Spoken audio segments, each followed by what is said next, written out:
Hello, hello, hello, and welcome to today's podcast of Her Version, a podcast dedicated to hearing stories of struggle to triumph, a platform that allows individuals to tell their truth in order to inspire and uplift others. I am your host, Sabrina Victoria. If you are new to this podcast, make sure you follow, like, subscribe, and share. Today, we have an amazing guest speaker with us, Sophia Giraldo. Yeah. Sophia is the mother of 3 handsome boys and is here to share a story of light and hope. Looking at Sophia now, you would never know the challenges she endured in her younger years and well into her adult years. She is here to tell her story in order to reach out to all the young women out there that are struggling with their self-worth and beauty. She teaches women the importance of redefining their beauty and trusting in the process of life. Yes. How are you? I'm good, Sabrina. How are you doing? I'm doing fantastic. Thank you so much for taking some time out of your day to hang out with me and the viewers here on Her Version. I appreciate that. Oh, no problem. I'm so excited.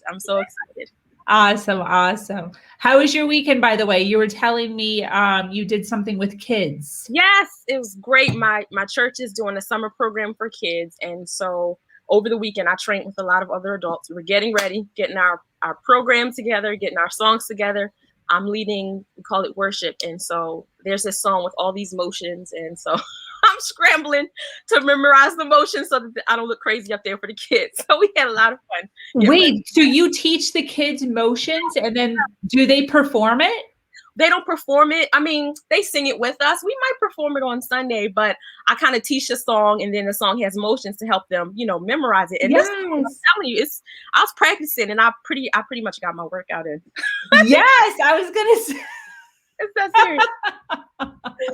That's so fun. Yeah. You know they love that so much more than just singing too. Oh yeah, and it helps. Them, it helps it memorize. Helps them memorize it. So yes. Plus, you're secretly working them out for sure. Getting all that. I remember my son and I, when we first moved down to Florida, we lived right on the ocean. Mm-hmm. And I used to take him. Most parents after school would tell their kids to do homework. Yeah. Well, me, right after school, I would already have my bathing suit on and our boogie boards ready. Oh, nice. And we would go boogie boarding right after school for fun, but it was actually a workout. Yeah. And kids like that. You got to make it fun. Yeah. When you trick them like that, it works out brilliantly. Exactly. Oh, yeah. And then we also got the sun in, a little bit of sun. Yeah. So listen, I appreciate you being here. I would love to, dive into your backstory, the things you've gone through. What you have going on now is amazing. But I really like people to kind of see, the challenges and the struggles that some of us have gone through in our past that you don't necessarily know about because, at this point in our lives, we're shining bright. Right. So if you don't mind, opening up a little bit about your younger years and married, early married life, but kind of, let us know what happened. Yeah. Oh, man. So I probably did a lot of what your viewers did. I, went to school, went to college, graduated, got that JOB, and then I'm in New York now. So I moved up here and met a man and got married. And that was pretty that was it. Like there was nothing extraordinary, nothing out of the blue. And I heard this quote one time and it really it was like, this hit me so much because it said that trauma, when you go through trauma, it's not measured by the severity, but it's measured by the surprise. And it hit me because that was me, everything was fine, going along life as usual. And my trauma came about by surprise.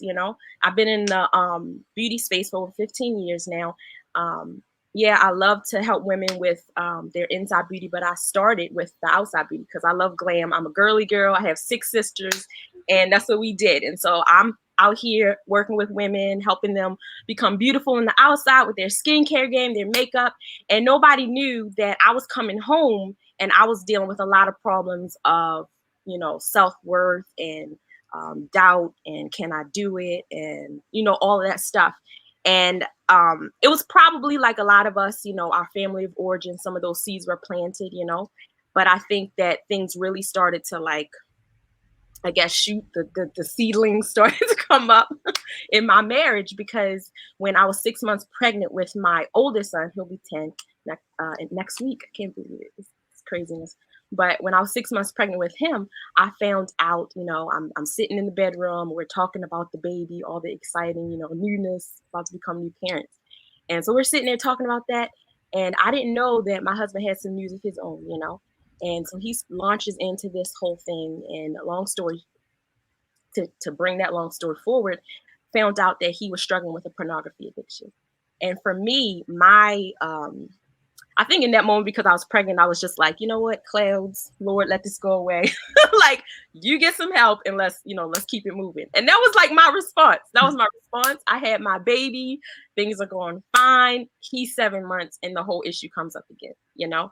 And I think at that time, I started to feel like, okay, this is bad. Like, what does this say about me as a woman? What does it say about me as a person? And I tell people that it's like when let's say you have a family member that works in an office, your husband works in an office, and you go visit him in the office, and you know how people have those picture frames up and they have their cubicle decorated and everything. So you go in there and you see his cubicle decorated, you see all these picture frames, but his picture frames are backwards, And so you go over to his desk and you turn over a picture frame expecting to see you in the frame, and it's somebody else. That's the feeling that I kind of got, like what is this? Yeah. And so that's kind of where my I guess where the trauma, the surprise about that, it just those seedlings started to pop up and started to really hit at my self-worth. Wow. Was he open and honest about that? Probably as open and honest as he could be. I didn't know about it when we first got married, so that was definitely not open and honest. But I think at that point he was probably, as open and honest as he could be. Yeah, I totally understand that. What other things did you endure during that time?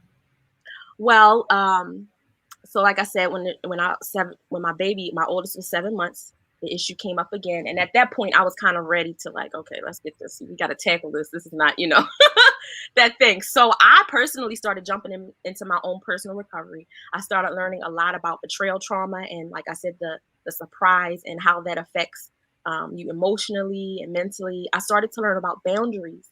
I don't think I grew up with good boundaries.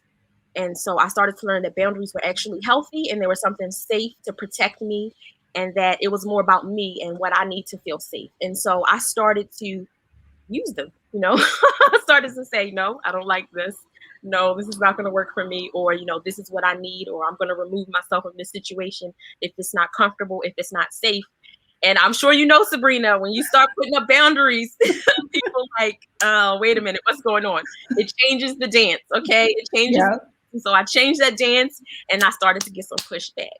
And so at that moment, I started to have to deal with a lot of, and I didn't know that it was abuse because I didn't have a reference point for it, but I started to deal with a lot of that, emotional abuse, financial abuse, just a lot of mess. And so I had to learn how to navigate that thing. And I think that for a long time, I was pretty much living in survival mode. I had baby number 2, I had baby number 3. And so I am a stay-at-home mom. I was a stay-at-home mom. So I was navigating, bringing up baby and betrayal trauma. That's an abuse. That's what I was doing. And it was crazy. It was really crazy. But, I'm a God girl, and he was very, very gracious to me. Very gracious to me. That's awesome. That's awesome.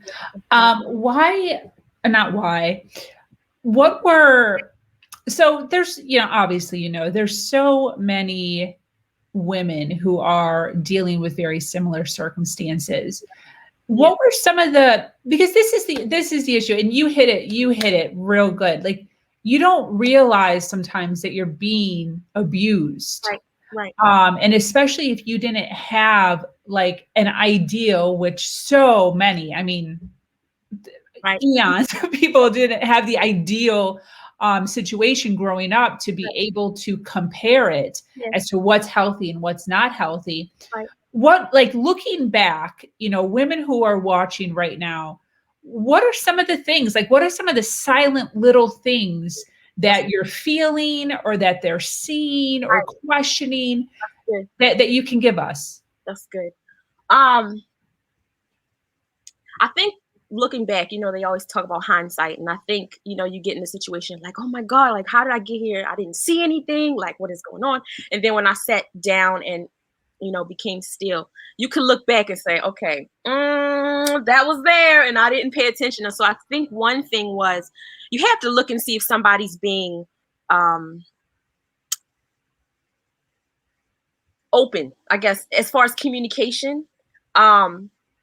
Is there a give and take? Not just, you say something and the other person listens, but if you say something like, let's use air conditioner since it's summertime.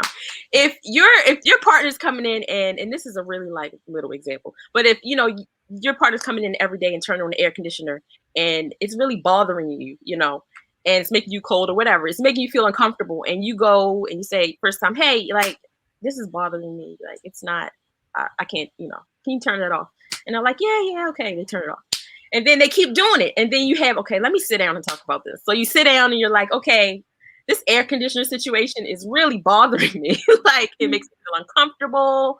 And you start describing like all the effects that it's having on you negatively. Could you please not do that? Because, blah, blah, blah, blah. And they're like, yeah, okay, sure.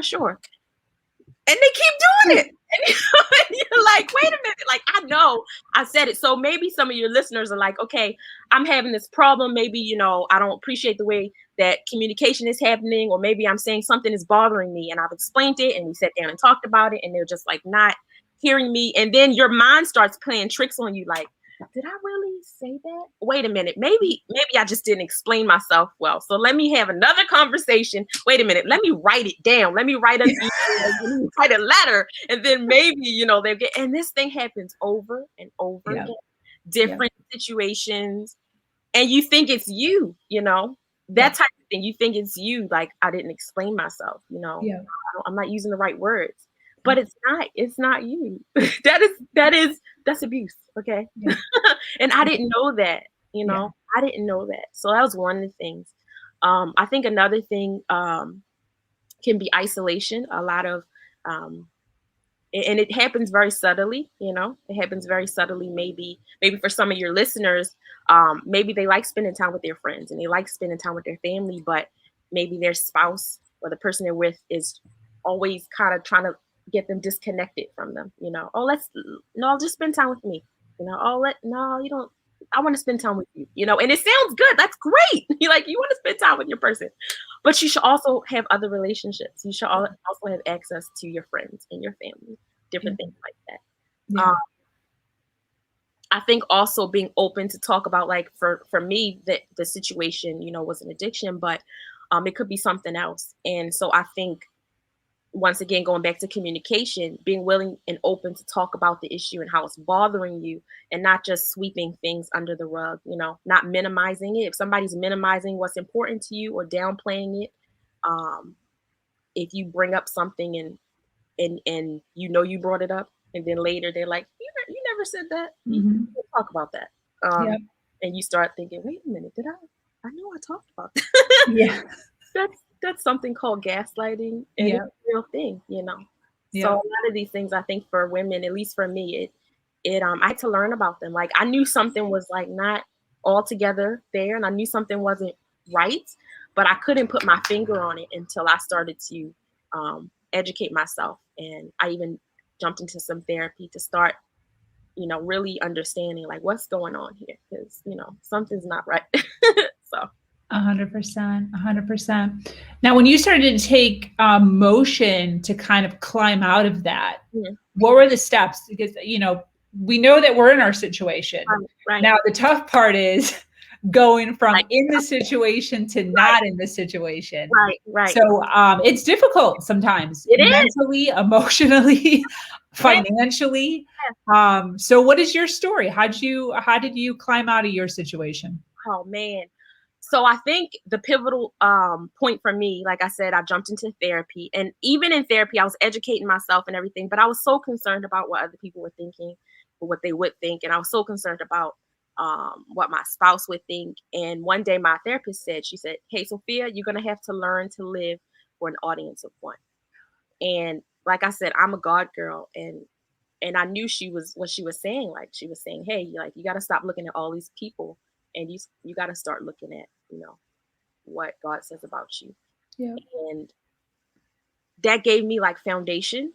I already knew that, but sometimes stuff here and you don't know it really here in your heart. But when she said that, it hit me like, okay, what does he say? What is he saying about me right now? And when I was hearing voices in my head, getting whispers in my ear, like you're not important, you're invisible, when circumstances were telling me that, I had to kind of literally like turn myself the other way and say, okay, like this is a lie. Like what's the truth? So I think first it was internal. My changes became internal, and that gave me the foundation to take some action steps. So after I started getting myself together, then I needed to start building community, because a lot of abuse happens in isolation. Nobody knows what's happening. You're not telling anybody. It's embarrassing. It's very shameful. And so I needed to start talking. It didn't mean I had to shout it from the rooftops, but I needed to start sharing with some people what was happening. And so I got into a support group, and a support group of women going through the same thing, and we were talking, and it gave me that, wait a minute, I'm not by myself. Yeah. Like this is a thing. Yeah. Like if something happens, I can call somebody, I can text somebody, and they can validate my experience. And so kind of happened, there were staircases. So I got my like mental, my mental foundation together, and then I built the community. I started to see like I'm not the only one. Like this is not right. It gave me a little bit of posture, Yeah. Yeah. and then I started to look at, okay, how do I want to stay in this situation? There was a lady, her name's Leslie Vernick, and she was really helpful for me. And she said, okay, you can choose, you have choices, you can choose what you want to do. Because I think a lot of times when we're in these type of situations, we don't feel like we have a choice. Like everything's chosen for us. We don't have a voice. And she said, no, you have a choice. You can decide what you want to do. You can decide if you can stay safely and stay well, or if you decide you want to leave, you can decide to leave safely and leave well. And so I think early on, I didn't know, what I was going to do. I was just kind of like, okay. But in the middle of my dealing with recovery and raising my kids and dealing with the abuse, like my health started to break. And that's something that happens for a lot of people. And so I found myself getting really tired. Yeah. I wasn't sleeping well. And I'm thinking, like, I'm a mom, like I have 3 kids, like I'm probably just tired, I'm probably tired. But it was one of those like, no, something's not right. And so I chased down a lot of doctors, and they finally found out I had an autoimmune issue. And some your listeners, they may, be dealing with this. A lot of times stress and things like that bring out autoimmune issues. And so once I started to see my body like react, I was like, okay, like we got to do something, because it was almost like in my mind, I was saying, okay, Sophia, you got this. Like you can do this. You can, you're strong. And I am. And I was. But it was like my body was like, okay, no, you can't. Like Yeah. make a change. This is not working for you anymore. And so I wound up we wound up separating. Me and my boys went into a DV shelter. And that was really it was hard, but it was a healing process for me. I didn't feel like I was living constantly hyper alert. It was kind of like my body had the chance to go, and calm down. And my children, it was difficult for them, but children are resilient. They're Yeah. very resilient. In fact, before I decided to make that decision, that was one of my primary concerns. Like, what, my kids, like, Yeah. I'm ruining their lives. Yeah. This is horrible. Like, I'm gonna move them, and what are we gonna do? And I was very concerned about that. But I made the choice, and just to take the next step. And sometimes that's all you can do. You can't see all the way down the road, all the problems. I said, what's my next best step? And Yeah. so I decided to take my next best step. And for me, that was moving into that DV shelter and starting to get myself, back together and get resources. There are resources out there, and a lot of people don't know. Yeah. and there are resources that I was able to get. Like I said, my therapy, my kids were able to get into play therapy. And that was really helpful for them because I wanted them to be able to know, like, it's okay to be sad. It's okay to be upset. Let's learn how to express our emotions, you know? And it was something that we kind of worked on together. Like I was having my therapy and they had their therapy and we would talk, you know, we would come home and they would ask me questions and I learned how to answer their questions in appropriate ways. And that was really helpful for me because, like I said, I thought I was ruining their lives, you know? Yeah. But like I said, they're resilient. It was really good. And so that was kind of the next step that I made, you know, started getting myself back together. Um, and eventually we were able to move into our 1 bedroom apartment. And we were so excited. I'm telling you. We were so excited. We were so excited. I Um, love that. but How is the 1 bedroom set up? it's a larger 1 bedroom, so all of us are in here. And I was telling somebody yesterday, in fact, or maybe Sunday, I said, you know, sometimes I'm tell my boys, get out of my room. And they're like, it's not your room, it's our room too.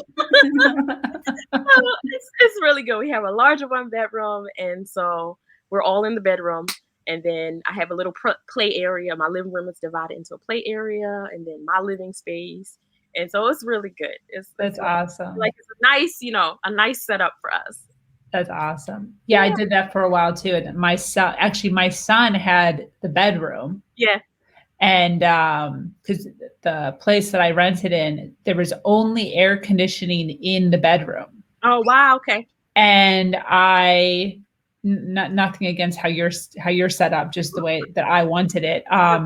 Wanted him to have his own space and wanted my own space. Right. So I actually gave him the entire room. Right. And I had my bedroom was set up in the living room. So when you walked into my apartment, you walked into my bedroom. Nice though. You have to do what you have to do, you know, and the options are, and I love your story because a lot of that is a concern for so many women that I talk to as far as space goes. Yeah. You know, I have 2 children, I have 3 children. Yeah. And you know, you can make a 1 bedroom easily work. Yeah. As long as the atmosphere and the mental and emotional state that you're bringing to the table is healthy, they don't know any of the difference. They surely don't. They really don't. In fact, we're in the shelter, you know, I it's so true. Like my attitude, it went first. And I could have been like, oh my God, this is, you know, like all this thing. And it was very like they did for reasons, I guess they don't want you to feel comfortable. Like, this is not your home. This is temporary, you know? So they didn't allow any type of decorations, no curtains, don't hang anything on the wall, you know, very sterile. Think dorm room when you first get there. That's kind of like how it was.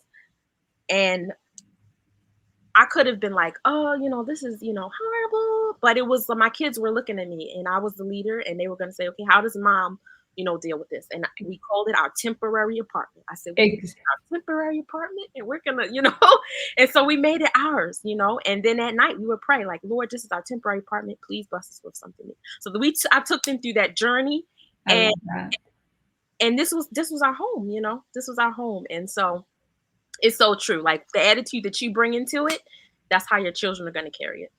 I love that. And that's 100%. Yeah. That's 100%. It's all based around how the leader is viewing it. Yeah. And that's in all things. Oh yeah, definitely. That's in all things. Even in the weak thing that you're holding for your children. You know, they're like what you were saying earlier before we got online with your son being the leader. Yeah. You know, that's who they look to. We're watching. Yeah. Yeah. It's 100%. Yeah. So through all of this and the journey that you've been through, when did you start becoming interested in beauty? Because you said you've been in it for a while. So this was this is college days. So what is it's just always been a thing? It's always been a thing. But I think that this experience, it just challenged me to take it a little bit deeper. Like for myself, it was always deep. Like I know, you know, it's about what's your character, you know, what's on your inside. That's how my parents raised me. But but I've always had fun helping women to look good on the outside, because as women, it's connected. Like and a good example was this pandemic, because I know everybody, including myself, for a minute after that whole afterward, like in our houses, and I don't need to get up. I'm not putting on no makeup. I'm not doing my hair, like nothing. And you just start feeling like, Yeah. and I remember one day I'm like, wait a minute, this is enough. Sophia, this is enough. Like, let me get up, let me do my hair, let me put on some makeup. And I remember I did it that day, and it just lifted. Like, it just lifted my feeling. And I'm like, wait, this is important, And Yeah. so I told women, I said, when you get up and when you do your hair and you do your makeup, not that everything's all about the outside, but it's telling your brain, it's reminding your brain that you matter, Yeah. Yeah. And so I've always had that interest, but through this whole journey of mine, this experience, I wanted to show women that beauty, I wanted to redefine it for them, because with me, with going through this addiction, like I said, I was very challenged. It was very, my how I thought about myself, my personal identity, all of that was attacked, and I didn't feel beautiful, I didn't feel like I was walking with value. I know where my value comes from, but it was just like constantly in my ear, I was hearing, like, my experiences were telling me otherwise, no, you're not. No, you're not. And so I wanted to help women to understand where their value comes from. And I think I wanted to do that because I thought back to when I was a little girl. And a lot of times society, you can go in the store and just look at the magazines, and it's just always telling women and telling girls, like, what's important is the outside. What you look like is very important. What you wear is very important. This is what matters. This is what matters. And if you hear that enough, then you start to build your life around that. And so I think, even though I was raised differently, I think subconsciously in my mind, like, that was always back there. And so I think that if I would have really honed in on, okay, this is what beauty is, this is how it's defined, maybe when some of those things before I got married would have, those things, those red flags that I can look back now, pre-marriage, maybe I would have paid more attention to them, I guess we could say, and been like, or maybe I would have said, you know what, this is making me uncomfortable. No, I don't want to deal with this. And I would have had the confidence to do that because I wasn't so much worried about what somebody thought of me or what I would be without somebody, all those things that we have to deal with. And so that's where my interest, my redefined beauty, that's the message that I feel like I'm challenged to get out. This is what you need to hear for us older ladies, for us, younger ladies. I want to start it when we're young. And then for us now that are like, okay, let's redefine my life now as it is, So that's kind of where that came in. 100%. 100%. That's it. I didn't even think, I don't want to say I didn't even think, but I didn't even think to bring that up as far as the emotional turmoil that kind of goes through a woman's mind when dealing with somebody who watches porn on a regular basis. And I know that there's this whole facade that everybody does it or all guys do it, and I'm going to disagree with that like 100%. I have had plenty of men in my life, and I know for certain that they've seen porn, and I also know for certain that they do not partake in it. It's not something that we as women have to settle for, right. as far as it's normal. Right. And I also, you touching on that, as far as you can act like you're strong and you can act like you're confident in who you are and your body and your face and how you are sexually. But it takes an emotional inner, peace. Some turmoil happens internally that you have to deal with. Yep. It definitely does. I mean, and I've been a part of those conversations too. Like, oh, it's just porn. Like, everybody, that's not a thing. Exactly.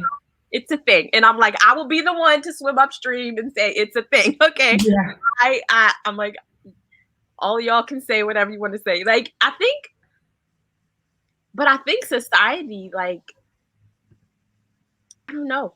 They want us to think it's a thing and that everybody, it's not that serious. And I learned so much. I mean, I learned so much. And I say I'm gonna stand on my platform and I'm gonna say not everybody, partakes. And even if you wanted to say that they did, you cannot say that there is no impact on the person, Yeah. person. There is definitely an impact. I'm a living witness, like Yeah. little things, big things. I remember in the beginning, I I couldn't walk down the street. Like I would probably walk down the street with my head like I'm not because I didn't want to, like, if we went out somewhere together, my brain was like, oh my, like, oh my god, what is he doing? What is he looking at? And I had to, it was very uncomfortable for me. And he couldn't have like, he may not have been looking at anything, but for me, I was so concerned. Yeah. And it was just, it really affected my everyday, my everyday um living. It really, Yeah. really did.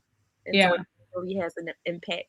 And you have to unpack all of that stuff, It's a journey. Yeah. You have to unpack all of that stuff as you're working to heal. And so yeah. And even just you while they're dealing with that addiction or however you want to define that, so caught up in them dealing with that there's no space or seems to be very little space for the communication of what the female is enduring while he's trying to figure that out. Yeah, yeah.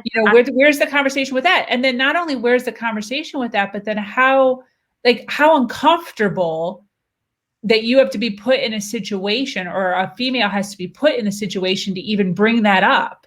Yes. Because that in itself, even bringing it up shows or could be viewed as not being confident or having low self-esteem or needing reassurance.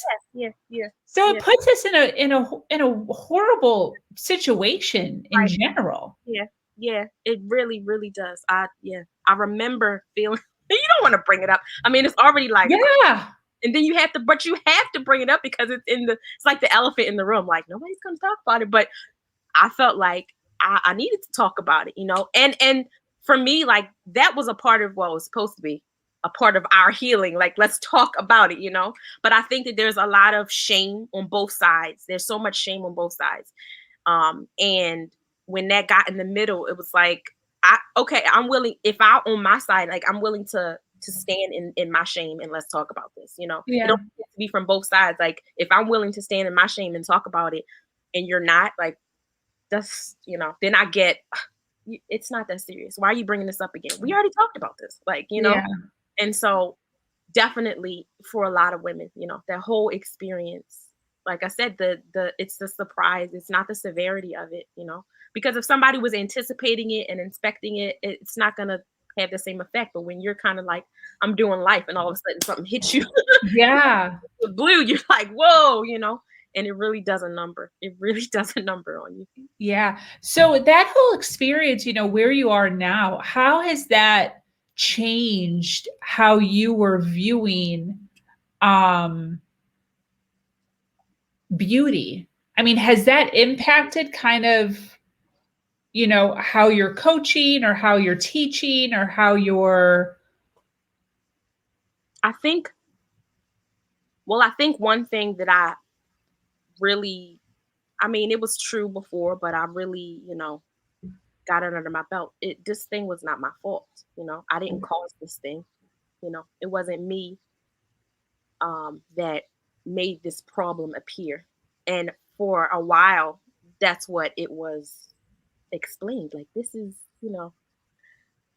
you. And so that me internalizing that, I had to work to unpack that. And so I think if I could say that's where my whole beauty thing shifted, it more, I wouldn't say it was some new thing that I adopted. I would say that I walked it out differently. Before I internalized it, I'm like, okay, this is this is you, so you have to do differently. Like, you have to dress differently, you have to talk differently, you have to be interested in the things that this person's interested in, because you don't want to, cause any problems, and they're going to get mad, and then they're going to look at poor, like you. So Wow. all of that, and I had to separate. Like, this is your thing. Not that not that I didn't want to help if I could, but this is your responsibility to fix. Like, this is your choice, this is your problem, you need to take care of this. And so once I was able to separate myself from that, then I was able to look at, okay, what do I need in this situation? What do I need? How do I feel safe? What do I need to bring into my space so that I can feel safe? What do I need to get rid of so that I can feel safe? So I Yeah. say that that's where the beauty thing came from. I didn't have to attach my beauty to his mess, I guess. Yeah. That's kind of where the separation. 100%.